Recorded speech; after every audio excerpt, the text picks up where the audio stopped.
नमस्कार, ये है किस्सा कहानी और मैं मंजीत ठाकुर आपको सुना रहा हूँ कर्नल रंजीत का लिखा उपन्यास भयंकर मूर्ति। अब तक आपने इसमें सुना कि एक कत्ल होता है म्यूजियम में दीवान सुरेंद्रनाथ का। कई तरह की जांच चल रही है, कई कोणों से जांच चल रही है, लेकिन इस जांच के सिलसिले में मेजर बलवंत जब बंबई जाते हैं तो वहां पर एक इनकाउंटर होता है। 3 लोग उनके हाथों मारे जाते हैं। अब वहां से क्या राज लेकर के आए हैं मेजर बलवंत, ये सुनिए इस एपिसोड में। कर्नल रंजीत का लिखा उपन्यास भयंकर मूर्ति, एपिसोड नंबर 10। जब इंटरनेशनल म्यूजियम पहुंचा तो इंस्पेक्टर धर्मवीर उसे देखकर चकित रह गया। आप आ भी गए? उसके मुंह से निकला। कि आप बंबई को हाथ लगाने गए थे? अरे नहीं, पत्नी उदास हो गई थी, उससे मिलने गया था। नई पत्नी को 2 दिन के लिए भी छोड़ना मुश्किल हुआ करता है। मेजर ने भी मजाक किया। आज वो बहुत अच्छे मूड में था। इंस्पेक्टर उसका मुंह ताकने लगा क्योंकि वो मेजर को कुंवारा समझ रहा था।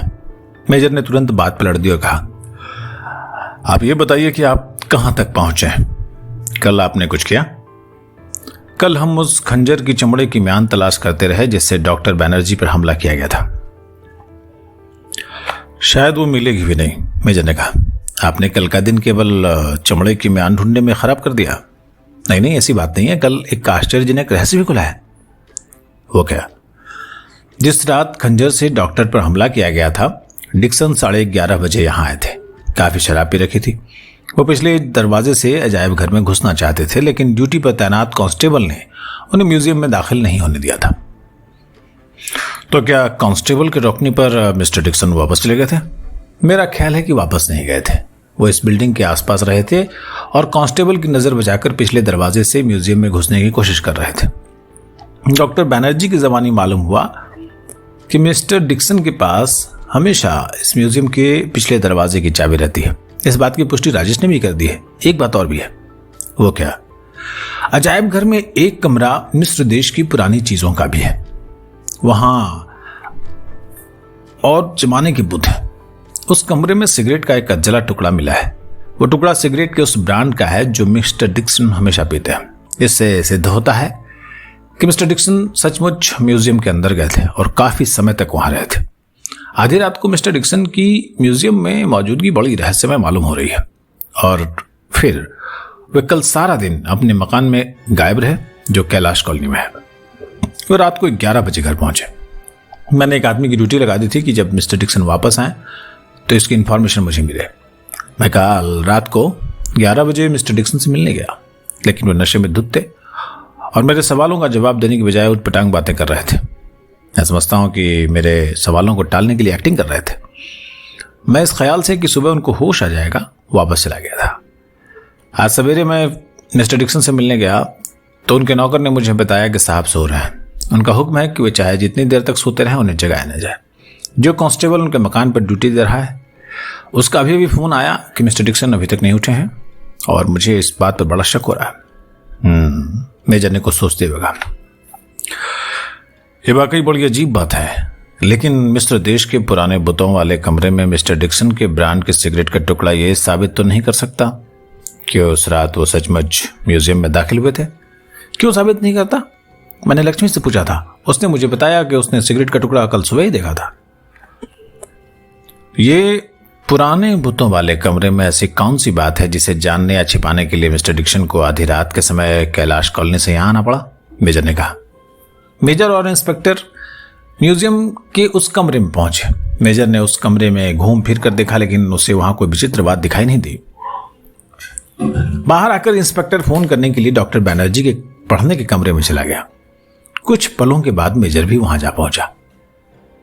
उस समय डॉक्टर बैनर्जी पलंग पर लेटे हुए छत की ओर देख रहे थे। मेजर के भीतर पहुंचने पर वो चौंक गए। मेजर टहलता हुआ उस अलमारी के पास चला गया जिसके ऊपर पुराना धनुष और पुराने तीर पड़े हुए थे। वो तीरों को उठाकर अपने हाथों में घुमाता रहा। इसके बाद मेजर उस काले बोर्ड की ओर चला गया जिस पर गड्ढे पड़े हुए थे। मेजर उन गड्ढों को गिनने लगा। इसके बाद उसने डॉक्टर की ओर मुंह फेर कर कहा, क्या आपने इस बोर्ड पर या आज या कल कोई नया गड्ढा बनाया था? हाँ, आज सुबह बनाया था, डॉक्टर ने उत्तर दिया। मैं इसलिए पूछ रहा हूं क्योंकि मेरे बंबई जाने से पहले इस बोर्ड पर सिर्फ 6 गड्ढे थे। हाँ, और 7वां आज सुबह बनाया है। बिल्कुल ठीक है। मेजर ने कहा। मेरे बंबई जाने से पहले अलमारी पर एक जैसे 2 तीर पड़े थे। मेरा मतलब है कि उन दोनों तीरों की नोकें काली थी। आज एक तीर की नोक काली नहीं बल्कि कांसे के रंग जैसी है। मेजर ने डॉक्टर को कांसे के रंग के नोक वाला तीर दिखाते हुए कहा, क्या यहां पर बदल बदल कर तीर रखे जाते हैं? नहीं, 2 ही तीर थे। कल मैं यूं ही एक तीर की नोक फर्श पर घिस रहा था, जिससे उसका काला रंग उड़ गया और नीचे की धातु निकल आई। मेजर ने डॉक्टर की बात का कोई उत्तर नहीं दिया। वो नीचे उतरा तो उसे सोनिया आती हुई दिखाई दी। सोनिया ने भीतर आकर मेजर को बताया कि वो फोटो का प्रिंट ले आई है। मेजर ने उससे प्रिंट लेकर अपनी जेब में डाल लिया। तुम लक्ष्मी से आज फिर मिलो, उससे पूछो कि कामिनी जब यहां से बंबई गई थी तो कितने बजे घर से निकली थी, क्या उसे कोई स्टेशन पर छोड़ने गया था? सोनिया लक्ष्मी के कमरे की ओर चल पड़ी। मेजर राजेश से मिलना चाहता था। वो उसके कमरे की ओर जा रहा था कि उसे गेट पर मिस्टर डिक्सन नजर आए। मेजर ने राजेश से मिलने का विचार छोड़ दिया और वो मिस्टर डिक्सन के अभिवादन के लिए बढ़ा। हाथ मिलाने के बाद मेजर ने कहा, आप पर यह आरोप भी लगाया जा रहा है कि परसों रात आपने पुराने मिस्त्री खंजर से डॉक्टर साहब पर हमला किया। डॉक्टर साहब पर हमला? क्या मैं पूछ सकता हूं कि मुझ पर ऐसा संदेह करने की कृपा क्यों की जा रही है? इसलिए कि आप परसों आधी रात को यहां आए थे। पुलिस कांस्टेबल ने आपको म्यूजियम में दाखिल नहीं होने दिया था। आप उस समय वापस चले गए थे, लेकिन यहीं कहीं आसपास मौजूद रहे और पुलिस कांस्टेबल की नजर बचाकर म्यूजियम में घुस गए थे। आपकी सिगरेट का चूरा टुकड़ा उस कमरे में मिला है। आप बताइए, क्या ये बातें सच नहीं है? मिस्टर डिक्सन कुछ देर तक सोचते रहे, फिर बोले, ये सारी बातें बिल्कुल सच्ची हैं।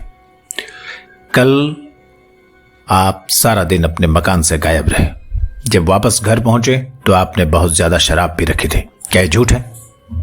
मैं शराब का आदी नहीं हूं, लेकिन कल मुझे मजबूरन शराब पीनी पड़ी। मैं इतनी ज्यादा पी गया कि मुझे आज सुबह तक ये याद नहीं कि मैं कल रात कैसे घर पहुंचा, कौन मुझसे मिलने आया, मैंने उससे क्या बातें की। खैर, परसों रात अजायब घर में आप क्या करने गए थे? मैं इजिप्ट के पुरातत्व का माहिर माना जाता हूं, खासतौर से उन पुरातत्वों का जो फिरौन काल से संबंध रखते हैं। मैंने हाल ही में महारानी नफरीती का एक बुत तैयार किया है, जिसे अभी बाहर नहीं भेजा गया। मैंने हर प्रकार से इस बात की कोशिश की है कि महारानी नफरीती को उसी रूप में पेश करूं जैसा कि किताबों में उल्लेख मिलता है। मैं परसों रात एक प्राचीन और दुर्लभ पांडुलिपि पढ़ रहा था। उसमें महारानी नफरीती का जो ब्यौरा है, उसे देखते हुए मैंने वो बुत तैयार किया था। वो बिल्कुल गलत था। मैं अपने उस बुत को देखने के लिए बेचैन हो गया। कुछ दिन हुए उस बुत को फ्रांस के एक धनी आदमी ने खरीद लिया था, जो भारत के दौरे पर आया हुआ है। उस फ्रांसीसी ने हिदायत की थी कि महारानी नफरीती का बुत पानी के जहाज द्वारा उसके घर के पते पर फ्रांस भेज दिया जाए। कल उस बुत की पैकिंग होने वाली थी। मैं ये सहन नहीं कर सका कि गलत बुत निर्यात किया जाए। इससे मेरी ख्याति को हानि पहुंच सकती थी। इसलिए मैंने म्यूजियम आकर अपने बनाए हुए बुत को एक नजर देखने का फैसला कर लिया। कांस्टेबल ने मुझे रोका तो मैं बहुत परेशान हुआ, लेकिन मैं तय कर चुका था कि बुत को देख कर रहूंगा। इसलिए मैंने कांस्टेबल को चकमा दिया और म्यूजियम में दाखिल हो गया। मैं उस बुत वाले कमरे में 1 घंटे तक रहा और महारानी के बुत की नकल करता रहा ताकि प्राचीन पांडुलिपि के अनुसार दूसरे दिन उसे ठीक कर सकूं। आपकी दलील ठीक मालूम होती है, लेकिन आप बताइए कि जब आप महारानी नफरीती का बुत देख रहे थे तो आपने ऊपर की मंजिल पर रात के 12:15 बजे किसी के कदमों की आहट तो नहीं सुनी थी? नहीं, म्यूजियम के अंदर आवाज सुनना कठिन है। क्या मैं पूछ सकता हूं कि आपने कल इतनी शराब क्यों पी और आप सारा दिन घर से गायब क्यों रहे? मैं ग्लासगो का रहने वाला हूं। कल सुबह मुझे एक तार मिला था जो ग्लासगो से आया था। उसमें मेरे लिए एक बहुत दुखद समाचार था। मेरी प्रेमिका ने मेरी ओर से निराश होकर शादी कर ली थी, जबकि मैं अगले महीने ग्लासगो जाकर उसे शादी करने का इरादा कर चुका था। उस तार ने मेरा दिल तोड़ दिया। डिफेंस कॉलोनी में एक विधवा मिसेस रिचर्डसन रहती हैं। वे हमेशा मुझे स्नेह की दृष्टि से देखती रही हैं, लेकिन मैंने कभी उनमें दिलचस्पी नहीं ली थी। कल उस तार ने मेरे तन बदन में आग लगा दी तो मैं उसे बुझाने मिसेस रिचर्डसन के यहां चला गया। मैंने तकल्लुफ का पर्दा उठा दिया। मिसेस रिचर्डसन तो बरसों से जैसे मेरे इंतजार में थी। मेजर कुछ सोचने लगा, फिर उसने चौंकते हुए कहा, मिस्टर डिक्सन, आपने मुझे बताया कि संत नगर में बुत बनाने की वर्कशॉप के आप ही इंचार्ज हैं? जी हाँ। ये कारीगर क्या भारत के रहने वाले हैं? सब नहीं, उनमें मिस्री, यूनानी, अफ्रीकी और जापानी भी हैं। कुछ कारीगर वेस्ट इंडीज के भी हैं। मेजर ने चित्रों के वो प्रिंट जेब से निकाले जिनकी फिल्म वो बंबई से लेकर आया था उसने वो चित्र मिस्टर डिक्सन को दिखाया तो मिस्टर डिक्सन का मुंह खुले का खुला रह गया। ओ मेरे भगवान, ये तो मेरे वेस्ट इंडीज के कारीगर हैं जो छुट्टी पर बम्बई गए थे। उनमें से 3 को मुर्दा देख रहा हूं, चौथा सोबर्स का है। क्या ये 4 लोग थे? हमारे यहां वेस्ट इंडीज के 7 कारीगर हैं, उनमें से 3 यही हैं और 4 छुट्टी पर गए थे। इतने में इंस्पेक्टर धर्मवीर भी आ गया। उसने मिस्टर डिक्सन को मेजर से बातें करते हुए देखा तो हैरान रह गया। मिस्टर डिक्सन इतनी जल्दी तैयार होकर वहां कैसे पहुंच गए थे? अभी आधा घंटा पहले ही तो उसने अपने आदमी को मेजर का संदेश दिया था। इंस्पेक्टर मिस्टर डिक्सन के कल रात के बर्ताव पर बहुत नाराज था। मिस्टर डिक्सन, आप जरा म्यूजियम में चलकर मेरे सवालों का जवाब दीजिए। मैं देख रहा हूं कि इस समय आप नशे में नहीं है। अभी इनसे कोई सवाल पूछने की जरूरत नहीं है, मेजर ने मिस्टर डिक्सन की ओर से इंस्पेक्टर को उत्तर दिया। आप जा सकते हैं मिस्टर डिक्सन। मैं आपसे वेस्ट इंडीज के कारीगरों के बारे में कुछ और जानकारी लेने के लिए आपके पास आऊंगा। मिस्टर डिक्सन पीछे मुड़े तो मेजर ने आवाज दी, जरा ठहरिए। वो जाते जाते रुक गया। क्या आपको मालूम है कि प्रोफेसर मोरावियो अफ्रीका से कौन कौन सी चीजें लाए थे? जी हां, उनकी पूरी सूची मुझे याद है। आदिवासियों के हथियार, आदिवासी स्त्रियों के जेवर, आदिवासियों के सरदारों की मुहरें, खंजर, तीर कमान, नेजे, कौड़ियां, सीपियां। लेकिन उनमें सबसे अजीब चीज मम्मी बनाने का मसाला है। मम्मी बनाने का मसाला? जी हां, आपने मिस्र देश की प्रसिद्ध मम्मियों का हाल सुना होगा। वहां के लोग मुर्दे पर ऐसा मसाला मल देते थे और कुछ ऐसी सफाई से मम्मी तैयार करते थे कि हजारों साल के बाद भी मुर्दा ऐसे मालूम होता था जैसे कल का मुर्दा हो। उसके बाल तक खराब नहीं होते थे। प्रोफेसर मोरावियो जो मसाला लाए थे, उन्होंने एक मुर्दे पर उसका तजुर्बा भी किया था। मुर्दा 3 से 4 हफ्ते तक ताजा रहा, फिर उससे बू आने लगी। असल में प्रोफेसर मोरावियो जो मसाला लाए थे वो असली मसाले की नकल थी। असली मसाला अब कहीं मिलता नहीं। इसका जो नुस्खा है वो पीढ़ी से दर पीढ़ी चला आ रहा है। जो लोग इसका भेद जानते थे वे आने वाली पीढ़ी को उसका पूरा नुस्खा नहीं बताते थे। इसका नतीजा ये हुआ कि मसाला धीरे धीरे कम असरदार होता चला गया। वो मसाला कहाँ है? मेजर ने पूछा। डॉक्टर साहब के पास है। वो भी इसे आजमाना चाहते थे, लेकिन बाद में उन्होंने अपना इरादा बदल दिया। बस मैं इससे ज्यादा कुछ नहीं पूछना चाहता कि उस मसाले का भेद किसे मालूम है। राजेश और मिसेज रजनी भी जानते हैं, शायद सिद्धू को भी। दोनों डॉक्टर बैनर्जी के सोने के कमरे में पहुंचे। उस समय डॉक्टर बैनर्जी एक कागज पर कुछ रेखाचित्र बनाने में व्यस्त था। उसने मेजर और इंस्पेक्टर को अपने कमरे में देखा तो कागज एक और रख दिया और सवालिया निगाहों से उनकी ओर देखने लगा। डॉक्टर साहब, 4 हफ्ते पहले आप संतनगर की वर्कशॉप में गए थे। क्या आप वहां पर रेगुलर जाते रहते हैं? मैं रोजाना तो वहां नहीं जाता, लेकिन जब मेरे नमूने के मुताबिक कोई बुत तैयार किया जाता है तो मुझे निगरानी के लिए वहां जाना पड़ता है। क्या आप वेस्ट इंडीज के कारीगरों से परिचित हैं? डॉक्टर उत्तर देने से पहले क्षण भर के लिए सोचता रहा, फिर बोला, हां, परिचित हूं। 4 हफ्ते हुए। आप उनकी छुट्टी का प्रार्थना पत्र उनके पास ले गए थे? मैं खुद नहीं ले गया था। मैं संत नगर जा रहा था कि दीवान साहब मेरे पास आए और बोले कि वो एप्लीकेशन लेता जाऊं। ये एप्लीकेशन क्या दीवान साहब ही मंजूर किया करते थे? जी हां। दीवान साहब ने जब वो प्रार्थना पत्र आप लोगों तक पहुंचाने के लिए दिए थे तो क्या उनके नाम को पैगाम भी दिया था? कोई पैगाम नहीं दिया था। जब वे लोग बंबई छुट्टी गुजारने के लिए रुपए लेने आए तो क्या उस समय आप दीवान साहब के पास मौजूद थे? नहीं, लेकिन मुझे इतना याद है कि एक काम से दीवान साहब के दफ्तर के कमरे में बिना आज्ञा पहुंच गया था तो दीवान साहब ने त्योरी चढ़ाकर मेरी ओर देखा था और बड़े ही गुस्से में कहा था कि मैं थोड़ी देर के बाद आऊं। इससे पहले दीवान साहब ने कभी मुझसे ऐसा बर्ताव नहीं किया था। बड़ी हैरानी से मैं पीछे मुड़ा तो मैंने दीवान साहब की मेज पर करेंसी नोटों की 5 बड़ी बड़ी गड्डियां पड़ी हुई देखी। मेजर के होंठ गोल होते होते रह गए। उसने सीटी बजाने की इच्छा को दबा लिया। तो क्या एडवांस देने का अधिकार खजांची को नहीं था? उनका सारा हिसाब किताब दीवान साहब ही रखते थे। वे अपनी फर्म के स्वयं ही अकाउंटेंट थे। बस एक बात और पूछनी है, दीवान साहब की बेटी कामिनी के बारे में आपकी क्या ख्याल है? कामिनी एक सुंदर, नेक और दिलेर लड़की है। बड़ा आत्मविश्वास है उसे। मैं उसे स्टेशन छोड़ने गया था। स्टेशन के प्लेटफॉर्म पर भी उसने मुझसे वायदा किया था कि वो अपने पिता को और दुख नहीं पहुंचाएगी, लेकिन उसने बंबई पहुंचकर न कोई चिट्ठी लिखी, जिससे दीवान साहब के गुस्से की सीमा नहीं रही। उन्होंने अपनी वसीयत में से कामिनी का नाम निकाल दिया। मेजर आधे घंटे में म्यूजियम से बाहर नहीं आया। उसे देर हो गई। करीब पौने घंटे बाद जब मेजर म्यूजियम से बाहर निकला तो उसके होठ गोल थे और वो सीटी बजा रहा था। इतने में सोनिया भी लक्ष्मी से अब मिलकर आ चुकी थी और इंस्पेक्टर से बातें करती रही थी। उसने मेजर को इस तरह सीटी बजाते देखा तो बहुत खुश हुई, क्योंकि मेजर जब किसी अंतिम नतीजे तक पहुंच जाता था तब इस तरह सीटी बजाया करता था। मैं जब म्यूजियम में था तो कोई नीचे तो नहीं आया था ना? रूप आया था और पूछ रहा था कि आप कहाँ हैं। मैंने जब उसे बताया कि आप अंदर काम कर रहे हैं तो वो वापस चला गया। यह सुनकर मेजर बावर्ची खाने की ओर बढ़ा। संयोग से उस समय रूपा बावर्ची खाने में अकेला था। रूपलाल, तुम मुझसे मिलने आए थे? मेजर ने पूछा। रूपा ने एक कनस्तर में हाथ डाल दिया और उसमें से चमड़े की एक चीज निकालकर मेजर की ओर बढ़ा दी। वो खंजर की चमड़े की म्यान थी। ये तुम्हें कहाँ मिली? आज सुबह मैं राजेश बाबू का बिस्तर झाड़ने के लिए गया तो ये उनके बिस्तर के नीचे पड़ी हुई थी, बिस्तर की दरी के नीचे। मेजर ने कुछ सोचते हुए कहा। रूपलाल, तुमने एक काम की चीज ढूंढ निकाली है। इतने में बाहर तेज तेज कदमों की आहट सुनाई दी।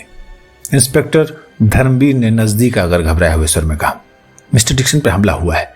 उनके सिर पर हथौड़े से वार किया गया है। वो बेहोश पड़ा है। मिस्टर डिक्सन के मकान के आगे लोगों का काफी हुजूम था। वो तेजी से भीतर पहुंचे। मिस्टर डिक्सन को पलंग पर लिटा दिया गया था। डॉक्टर उनके घाव की मरहम पट्टी कर चुका था और एम्बुलेंस बुलवाने के लिए फोन कर रहा था। फोन कर चुका तो उसने इंस्पेक्टर की ओर देखते हुए कहा, घाव काफी गहरा है, लेकिन मैं समझता हूं कि घातक नहीं है। हमलावर भारी चोट लगाने के लिए आया था, लेकिन ठीक उसी समय कोई रुकावट पैदा हो जाने के कारण पूरे जोर का वार नहीं कर सका। मेरा ख्याल है कि कल शाम तक बातचीत करने के लायक हो जाएंगे। इन पर हमला कहाँ हुआ? मेजर ने पूछा। ये खिड़की के पास मेज के पीछे कुर्सी पर बैठे थे। हमने वहीं से इनको उठाकर पलंग पर लिटाया। हमलावर कई तरह की बातें सोचकर हमला करता है। पिस्तौल उसने इस डर से इस्तेमाल नहीं की गई होगी कि इसकी गुंजान आबादी में गोली चलने की आवाज सुनकर लोग जमा हो गए तो उसका बच निकलना मुश्किल हो जाएगा। खंजर या चाकू पर उसने भरोसा नहीं किया होगा, क्योंकि ये ऐसे हथियार हैं जो अक्सर धोखा दे जाते हैं। मैं तो ये सोच रहा हूं कि मिस्टर डिक्सन की हत्या करने की क्यों कोशिश की गई। हमलावर कौन था? मिस्टर डिक्सन पर हमले ने सारे केस की सूरत बदल दी है, मेजर ने कहा। मेजर, सोनिया और इंस्पेक्टर धर्मवीर पुलिस कार में कैलाश कॉलोनी से सुंदरनगर की ओर रवाना हुए तो अंधेरा फैल चुका था। हवा तेज चल रही थी, इसलिए कार की खिड़कियों के शीशे बंद कर दिए गए थे। मेजर और सोनिया कार की पिछली सीट पर बैठे थे। ड्राइवर के पास इंस्पेक्टर अगली सीट पर बैठा हुआ था। जब कार लेडी श्रीराम कॉलेज के आगे पुल पर से गुजर रही थी तो सरसराहट के साथ खट की एक आवाज पैदा हुई। क्या किसी ने पत्थर मारा है? इंस्पेक्टर ने पूछा। मेजर टॉर्च निकालकर अपनी ओर बंद खिड़की के शीशे में से बाहर कुछ देख रहा था। उसने तुरंत टॉर्च बुझा दी और बोला, नहीं, कुछ नहीं है, शायद कोई कंकड़ उड़कर खिड़की से टकराया है। कार सुंदरनगर में इंटरनेशनल म्यूजियम के बड़े फाटक के सामने रुकी। मेजर ने कार का दरवाजा खोल दिया और फिर उस दरवाजे की खिड़की के नीचे दरवाजे के लोहपट में गड़ी हुई चीज जोर से खींचकर बाहर निकाली। वो 2 फुट लंबा एक भयानक तीर था। उसकी नोक इतनी तेज और मजबूत थी कि कार के दरवाजे के फौलाद में बिगड़ गई थी। इंस्पेक्टर और सोनिया भी कार से बाहर निकल आए। वे दोनों भी आश्चर्य से उस तीर को देख रहे थे। ये क्या है? आपने तो कहा था कि कार में कोई कंकड़ उड़कर लगा है। ये तो एक भयानक तीर है, इंस्पेक्टर ने कहा। हाँ, किसी ने हम पर हमला किया था। मैं इस तीर को टॉर्च की रोशनी से देख चुका था, लेकिन चुप रहा, क्योंकि इस अंधेरे में हत्यारे का पीछा करना बेकार था और यह तीर काफी दूर से छोड़ा गया था। आप देख सकते हैं, ये बड़े खास किस्म का तीर है। आपके ख्याल में यह तीर कितनी दूर से छोड़ा गया होगा? कम से कम 2 फरलांग के फासले से। फिर तो वाकई हमलावर का पीछा करना बेकार था, मेजर ने कहा। वो तीर हाथ में लिए हुए तेजी से कोठी में दाखिल हुआ और चौकड़ियां भरता हुआ सीढ़ियां चढ़ने लगा। सोनिया और इंस्पेक्टर भी उसके पीछे पीछे लपके। मेजर आंख झपकते ही ऊपर डॉक्टर के सोने के कमरे में पहुंच गया। नीचे ड्यूटी पर तैनात सब इंस्पेक्टर गुरदयाल उनकी इस तीव्र गति का मतलब नहीं समझ पाया था। मेजर डॉक्टर के सोने के कमरे में पहुंचा तो वो बिस्तर पर रजाई ओढ़े और 2 तकियों पर सिर रखे पुस्तक पढ़ रहा था।